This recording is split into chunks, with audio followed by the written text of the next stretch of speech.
Oke, ini saatnya kita untuk melihat daftar 10 e-commerce terpopuler di Indonesia.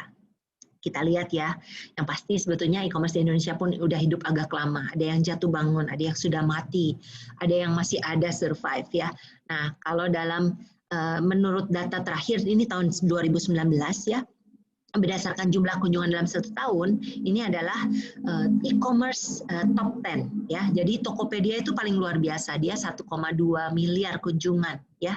Shopee di bawahnya kedua 837, Bukalapak 823 juta, Lazada, Blibli, JD.ID, Orami ya, Orami itu jualan untuk ibu dan anak ya barang-barangnya, Bineka Komputer, Sosiola itu kosmetik, lalu terakhir Zalora baju ya. Jadi untuk 10 ini memang hebat sekali, begitu banyak kunjungan yang terjadi. Nah, kita bisa lihat ya di Indonesia, nanti juga teman-teman bisa klik saja untuk materi ini, Digital Report. Kita bisa lihat bahwa Indonesia itu tidak ketinggalan dibandingkan dengan perusahaan yang lain, dengan negara lain ya.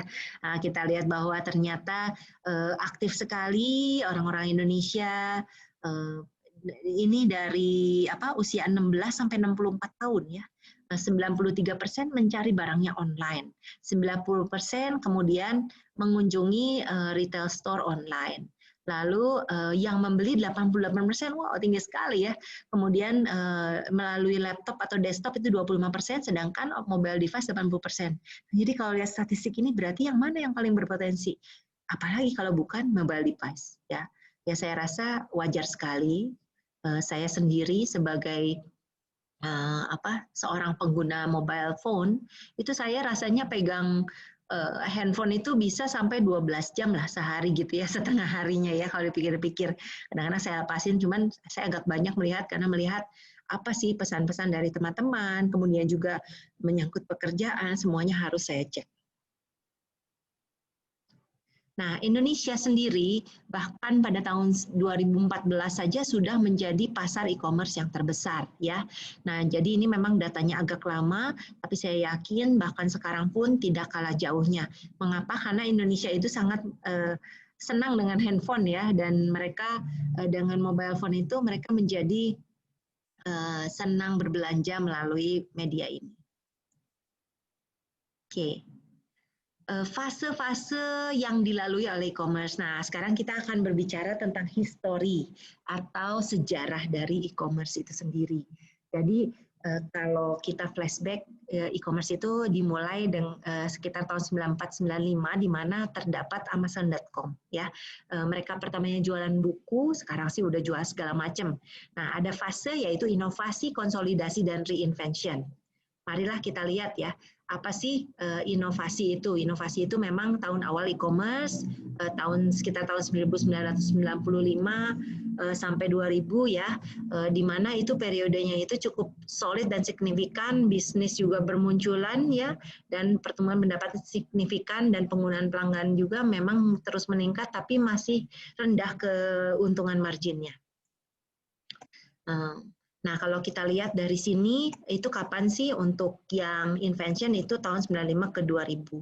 Dan di sini kita sempat ada kejatuhan, kenapa? Karena terdapat economic crisis saat itu. Ya, saya lanjut dulu menjelaskan konsolidasi. Nah, kalau konsolidasi itu biasanya yaitu terjadi 2001 sampai 2006.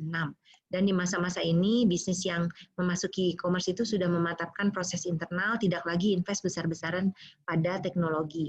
Lebih memantapkan bisnis mereka, dan juga mulai muncul bisnis-bisnis e-commerce yang lebih kompleks seperti jasa layanan travel dan keuangan. Jadi kalau misalnya kita lihat ya, itu periodenya di sini nih. Jadi retail dan service itu mulai berkonsolidasi, dan juga banyak perusahaan yang memang tadinya fisik mulai menawarkan jasa layanan e-commerce tersebut, sehingga penjualan mereka pun bisa meningkat. Nah, ada satu titik di sini tahun 2007 itu terjadi kehebohan adanya smartphone ya, di mana kita dengan mudah bisa mengakses internet lewat mobile phone kita, dan dimungkinkan untuk kita bisa bertransaksi e-commerce lewat mobile phone.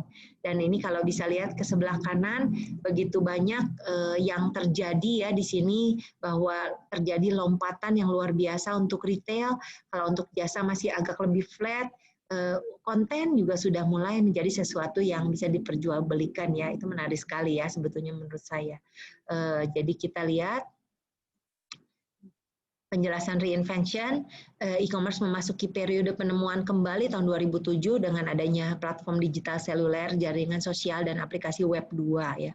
Sepertinya tahun ini sudah web 4 ya, jadi kita memang sudah luar biasa sekali kemajuannya. Dan kalau sekarang karena begitu banyak sosmed, jadi sangat dimungkinkan personalized marketing seperti yang tadi saya sebutkan sebelumnya.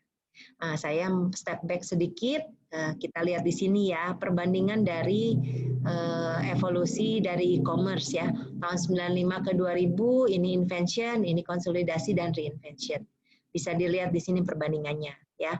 Kalau ke waktu invention itu lebih ke pokoknya perusahaannya invest teknologi.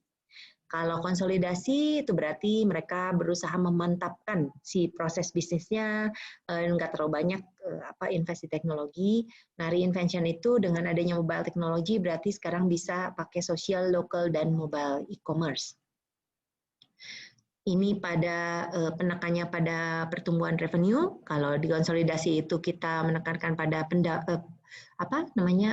keuntungan yang lebih baik, dan sekarang itu lebih banyak berfokus pada konektivitas. Pada saat invention kita venture capital, kalau konsolidasi traditional financing, reinvention itu berarti kita udah banyak sekali startup ya. Sekarang sangat dimungkinkan untuk mencari investor untuk membantu pembiayaan startup.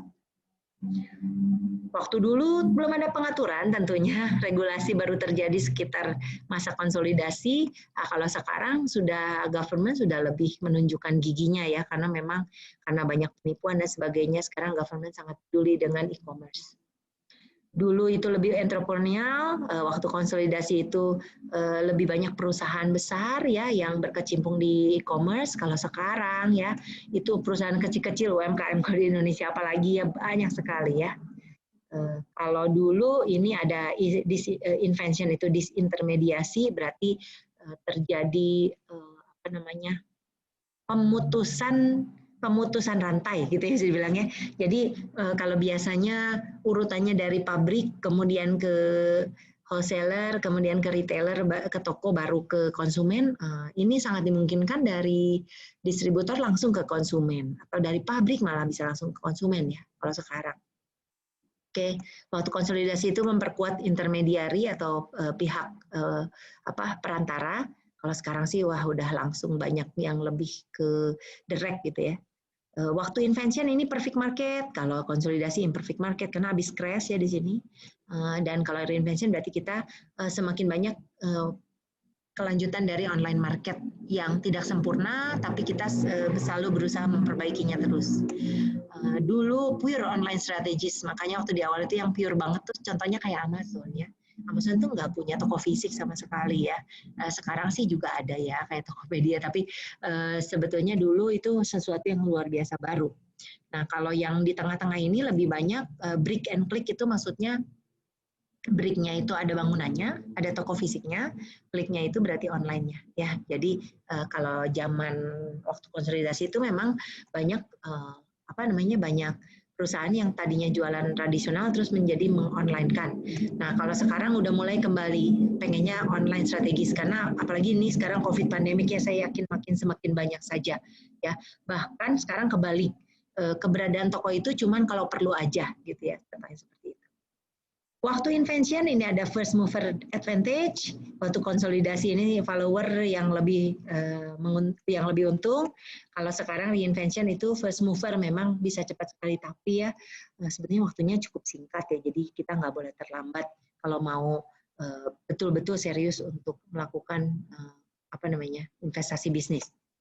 Untuk invention, low complexity retail product, untuk konsolidasi high complexity retail product ya. Jadi contohnya kayak travel dan banking. Kalau yang ini mah jual beli aja ya waktu invention di awal ya. Kalau sekarang udah lengkap ya, hampir semua jenis ada. Baik. Oke. Nah, yang terakhir kita akan melihat sebetulnya di dalam e-commerce kita biasanya ada 3 tema ya, ada 3 tema. Yang pertama teknologi, yang kedua bisnis dan society. Yang tema teknologi, bagaimana untuk memahami e-commerce, Anda memerlukan pemahaman dasar tentang teknologi informasi yang menjadi landasan di mana e-commerce itu dibangun, yaitu internet, web, dan platform seluler, dan sejumlah perangkat teknologi lainnya. Ya, banyak banget ini yang teknis-teknis ya. Jadi kalau kita heavy di teknologi ya kita harus paham semua yang seperti yang sangat teknis juga. Yang kedua, temanya bisa bisnis. Nah, kalau bisnis ini perlu diingat bahwa e-commerce adalah aplikasi bisnis dengan potensi untuk mengembalikan investasi yang luar biasa, yang bisa membuat orang tertarik pada e-commerce. Oleh karena itu, Anda juga perlu memahami konsep bisnis utama seperti pasar elektronik, barang informasi, bisnis model, data nilai perusahaan dan industri, struktur industri, dan perilaku konsumen di zaman digital ini. Yang terakhir adalah society. Tema society ini bagaimana maksudnya sekarang e-commerce memahami tekanan yang ditimbulkan oleh e-commerce global pada masyarakat kontemporer. Dan ini menjadi sangat penting untuk sukses di e-business karena kan semuanya sekarang begitu customize ya. Jadi kita harus bisa untuk menyesuaikan dengan apa yang terjadi di dalam masyarakat. Nah, sekarang memang keberadaan dari masyarakat ini menimbulkan masalah baru, yaitu isu kekayaan intelektual, privacy, dan juga kebijakan publik. Dan kita sebagai nanti kalau Anda berkecimpung di dalam dunia e-commerce, yang pasti kalian harus terus memperhatikan isu-isu ini.